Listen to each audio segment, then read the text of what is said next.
اعوذ باللہ من الشیطان الرجیم، بسم اللہ الرحمن الرحیم۔ عبداللہ بن مسعود رضی اللہ تعالیٰ عنہ فرماتے ہیں، ایک مرتبہ آپ صلی اللہ علیہ وسلم حرم کعبہ میں نماز پڑھ رہے تھے۔ عین حالت نماز میں ابو جہل نے کہا، کوئی ہے جو فلاں قبیلے کے ذبح کیے ہوئے اونٹ کا گوبر، خون اور بچہ دانی لا کر سجدے کی حالت میں ان کے کندھوں پر رکھ دے۔ چنانچہ وہ غلیظ چیزیں لا کر حضور صلی اللہ علیہ وسلم کے کندھوں کے درمیان رکھ دی گئیں۔ سلطان الساجدین صلی اللہ علیہ وسلم اس وجہ سے دیر تک حالت سجدہ میں رہے اور کفار ہنسنے لگے، یہاں تک کہ ہنسی کے مارے ایک دوسرے پر گرنے لگے۔ کسی نے فاطمہ رضی اللہ تعالیٰ عنہا، جو ان دنوں ابھی کم سن لڑکی تھی، کو خبر دی۔ آپ رضی اللہ تعالیٰ عنہا تشریف لائیں اور ان کافروں کو برا بلا کہتے ہوئے اس غلاظت کو آپ صلی اللہ علیہ وسلم کے مبارک کندھوں سے ہٹا دیا۔ حضور پاک صلی اللہ علیہ وسلم کے قلب مبارک پر قریش کی اس شرارت سے انتہائی صدمہ گزرا اور نماز سے فارغ ہو کر 3 مرتبہ یہ دعا مانگی، اللہم علیک بقریش، یعنی اے اللہ تو قریش کو اپنی گرفت میں پکڑ لے۔ پھر ابو جہل، عتبہ بن ربیعہ، شیبہ بن ربیعہ، ولید بن عتبہ، امیہ بن خلف، عقبہ بن ابی معیط، عمارہ بن ولید کا نام لے کر دعا مانگی، الہی تو ان لوگوں کو اپنی گرفت میں لے لے۔ عبداللہ بن مسعود رضی اللہ تعالیٰ عنہ فرماتے ہیں، خدا کی قسم میں نے ان سب کافروں کو جنگ بدر کے دن دیکھا، ان کی لاشیں زمین پر پڑی ہوئی ہیں۔ پھر ان سب کافروں کی لاشوں کو نہایت ذلت کے ساتھ گھسیٹ کر بدر کے ایک گڑھے میں ڈال دیا گیا، اور آپ صلی اللہ علیہ وسلم نے ارشاد فرمایا کہ ان گڑھے والوں پر خدا کی لعنت۔ شیب ابی طالب میں 3 سال۔ شیب ابی طالب وہ گھاٹی ہے جس میں حضور پاک صلی اللہ علیہ وسلم اور ان کے خاندان والے کفار قریش کے مشترکہ معاہدے کی وجہ سے 3 سال تک نظر بند رہے۔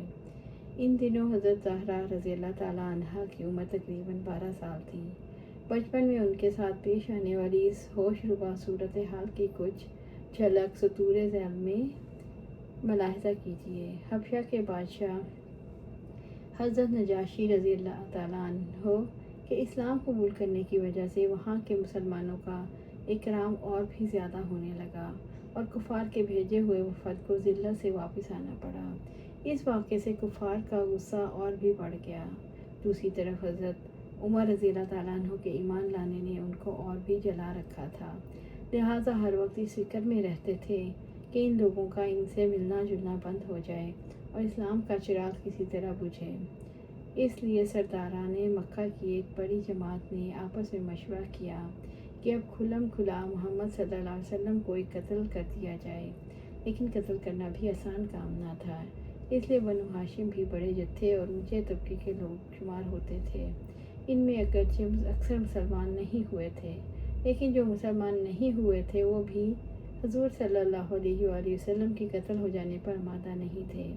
اس لیے ان سب کفار نے مل کر ایک معاہدہ کیا کہ سارے بنو ہاشم اور بنو عبد المطلب کا بائیکاٹ کیا جائے، نہ ان کا کوئی شخص اپنے پاس بیٹھے، نہ ان سے کوئی خرید و فروخت کی جائے،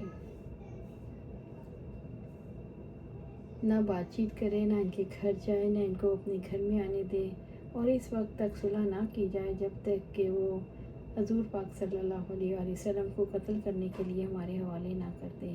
یہ معاہدہ زبانی ہی گفتگو پر ختم نہیں ہوا، بلکہ 1 محرم 7 نبوی کو ایک تحریری معاہدہ لکھ کر بیت اللہ میں لٹکایا گیا تاکہ ہر شخص اس کا احترام کرے اور اس کو پورا کرنے کی کوشش کرے۔ اس معاہدے کی وجہ سے 3 برس تک یہ تمام حضرات 2 پہاڑوں کے درمیان ایک گھاٹی میں اس طرح نظر بند رہے، نہ کوئی ان سے مل سکتا تھا، نہ یہ کسی سے مل سکتے تھے، نہ مکہ کے کسی آدمی سے کوئی چیز خرید سکتے تھے، نہ باہر سے آنے والی کسی تاجر سے مل کر اس سے کوئی چیز حاصل کر سکتے تھے۔ اگر کوئی شخص اس گھاٹی سے باہر نکلتا تو پیٹا جاتا اور کسی سے ضرورت کا اظہار کرتا تو ساتھ جواب پاتا۔ معمولی سامان غلہ وغیرہ جو ان لوگوں کے پاس تھا وہ کہاں تک کام دیتا، آخر فاقوں پر فاقے گزرنے لگے۔ عورتیں اور بچے بھوک سے بیتاب ہو کر روتے اور چلاتے۔ ان کے رشتہ داروں کو اپنی بھوک و تکالیف سے زیادہ ان بچوں کی تکلیف ستاتی۔ آخر 3 برس کے بعد وہ صحیفہ دیمک کی نظر ہوا اور ان حضرات کی یہ مصیبت دور ہوئی۔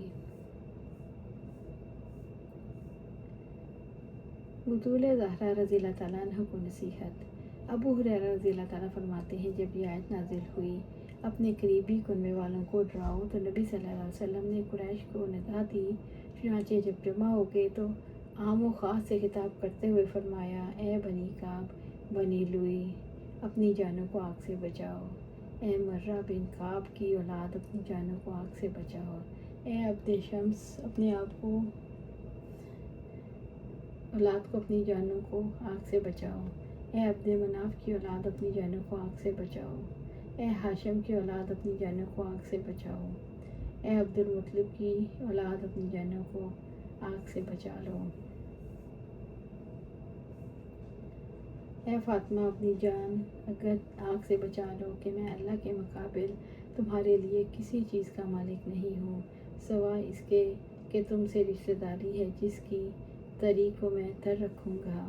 ایک اور روایت میں ہے کہ اے فاطمہ، محمد صلی اللہ علیہ وآلہ وسلم کی بیٹی، تم چاہو جو چاہو مجھ سے میرا مال مانگ لو، میں تم سے اللہ کے مقابل کچھ دور نہیں کر سکتا۔ اللہ سبحانہ تعالیٰ سے دعا ہے ہمیں قرآن و سنت پر عمل کرنے کی توفیق دے، اس پر جمع دے اور جنت الفردوس کے اعلیٰ مقام پر اپنے پاس گھر عطا فرمائے۔ آمین یا رب العالمین۔